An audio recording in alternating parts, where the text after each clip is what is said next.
Ini misalnya di sini Muslim, ya ini orang Islam, ini umum nih, Muslim, ya, yang taat, yang soleh, yang biasa-biasa, yang juga ya menyimpang, yang macam-macam, dia mengaku Muslim, sepanjang ngaku Muslim dan lisannya bersyahadat, ya dia disebut Muslim, ya. Nanti level ini naik menjadi mukmin, mukmin, ya. Nanti dari mukmin naik menjadi taqi, bentuk tunggal, singular dari muttaqun. Muttaqun. Ini jamaknya. Ya, tunggalnya taqi. Nanti di sini ada mukhlis. Ya, mukhlis. Kemudian puncaknya ada muhsin. Muhsin itu udah paling tinggi. Muhsin paling tinggi. Ya. Nah, sekarang lihat baik-baik teman-teman sekalian. Fokus ya. Jadi kita batasi di 3 ini saja. Biasanya ini yang standar gitu. Muslim ini masih umum. Siapa yang bersyahadat bahkan mengaku dirinya Islam, maka dia Muslim. Mengaku dirinya beragama Islam, dia Muslim. Nah, Muslim ini kalau kita ingin melihat kualitasnya, benar keislamannya, real Islam, ya, Muslim yang sejati, maka kita bisa cek di imannya. Iman. Iman itu artinya yakin tanpa ragu. Yakin tanpa ragu. Nah, jelas ya? Saya ulang, iman itu yakin tanpa ragu. Nah, pemilik iman itu disebut mukmin orangnya. Mukmin itu laki-laki, mukminah untuk perempuan. Yakin tanpa ragu terhadap Allah Subhanahu wa taala. Yakin terhadap Allah artinya meyakini segala yang Allah tetapkan. Baik itu berupa perintah atau larangan ataupun hal yang sifatnya informatif. Jadi setiap yang Allah sampaikan yakin gak ada ragunya. Nah, bagaimana bisa mengecek seseorang itu punya sifat iman, yakin tanpa ragu, kuat, yakin tanpa ragu? Maka itu bisa dicek dengan sifat takwa. Ini takwa. Takwa.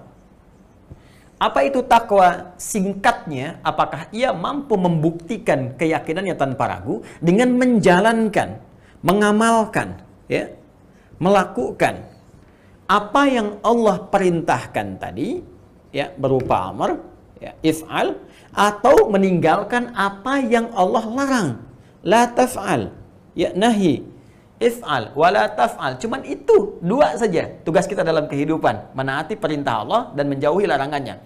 If'al, wala taf'al, do it, leave it, ya, kerjakan, kemudian tinggalkan. Ada perintah, ada larangan. Jadi ketika seseorang mengatakan saya punya iman dan semakin tinggi imannya, semakin kuat imannya, maka itu bisa diuji dengan melihat bagaimana sifat takwanya dengan mengamalkan bukti iman tadi melalui perintah yang dikerjakan atau larangan yang ditinggalkan.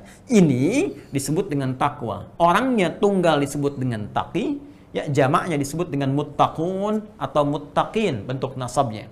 Karena itu ketika Allah menyebutkan kalimat muttaqin, imannya ini pasti ikut. Pasti ikut, dan amal soleh pasti disebutkan. Ya, silakan Anda cek misalnya kalimat muttaqin pertama di Al-Baqarah, ya, ayat kedua. Ya, di Al-Qur'an ini kalimat takwa pertama, pemiliknya disebut muttaqun atau muttaqin. Dzalikal kitabu la raiba fi hudal lil muttaqin. Siapa muttaqin ini? Pemilik takwa ini. Lihat ayat 3-nya. Alladzina yu'minun, iman. Alladzina yu'minuna, mukmin orangnya, ya, amana, yu'minu, amana, pemilik iman, bentuk infinitifnya, yu'minu, yu'minu bentuk progresifnya, yang terus ditambah, dikuatkan, yu'minu, jamaknya yu'minuna, ya. Alladzina yu'minuna, orang-orang takwa, pemilik sifat takwa, pengamal itu adalah pertama dia punya iman, kekuatan, keyakinan kepada Allah tanpa ragu, yang dengan itu semua dia buktikan lewat amalan. Apa amalnya? Wa yuqimunas salat. Wa mimma razaqnahum yunfiqun, infak dan seterusnya. Karena itu, jika Anda ingin doa-doanya cepat dikabulkan oleh Allah, baca satu surah, baca satu ayat, manfaat surah itu, manfaat ayat itu kita dapatkan cepat, maka itu akan terkait berkelindan dengan tingkat ketakwaan kita di hadapan Allah Subhanahu wa taala. Takwa. Karena itu, ada statement langsung disampaikan oleh Allah dalam firman-Nya, Quran surah ke-5 Al-Maidah. Ya, di ayat yang ke-35 paling kanan sebelah bawah di mushaf standar, ya. Allah berfirman, ya ayyuhalladzina amanu, Hei seluruh orang-orang yang telah memiliki iman, ini yang telah mengaku beriman kepada Allah. Ya, ittaqullah. Tingkatkan selalu takwamu kepada Allah. Ya ayyuhalladzina amanu taqullah. Hei orang-orang yang telah memiliki iman. Hei para pemilik iman, tingkatkan selalu takwamu kepada Allah. Tambah salatmu, tingkatkan sunnahnya, tambah bacaan Qur'anmu, tambah sedekahmu, tambah sifat baikmu, wabtaghu ilaihil wasilah. Dan dengan peningkatan takwa ini, cari wasilah untuk memohon kepada Allah terkait dengan pengabulan dari doa yang engkau harapkan, dari keinginan yang ingin kau raih. Dalam konteks tadi ada yang sakit, engkau ingin memohon kepada Allah supaya bacaan-bacaan itu menjadi manfaat, doa-doa cepat dikabulkan, ayat-ayat diijabah. Bagaimana caranya? Sebelum Anda meminta itu, tingkatkan dulu takwa kepada Allah. Tobat dulu ketika berbuat maksiat, tobat, sehingga ini ditinggalkan. Dalam hal yang bersamaan, bangun salat malam, ya. Kemudian tunaikan puasa sunnah, mohon kepada Allah, minta dengan baik. Apa yang terjadi?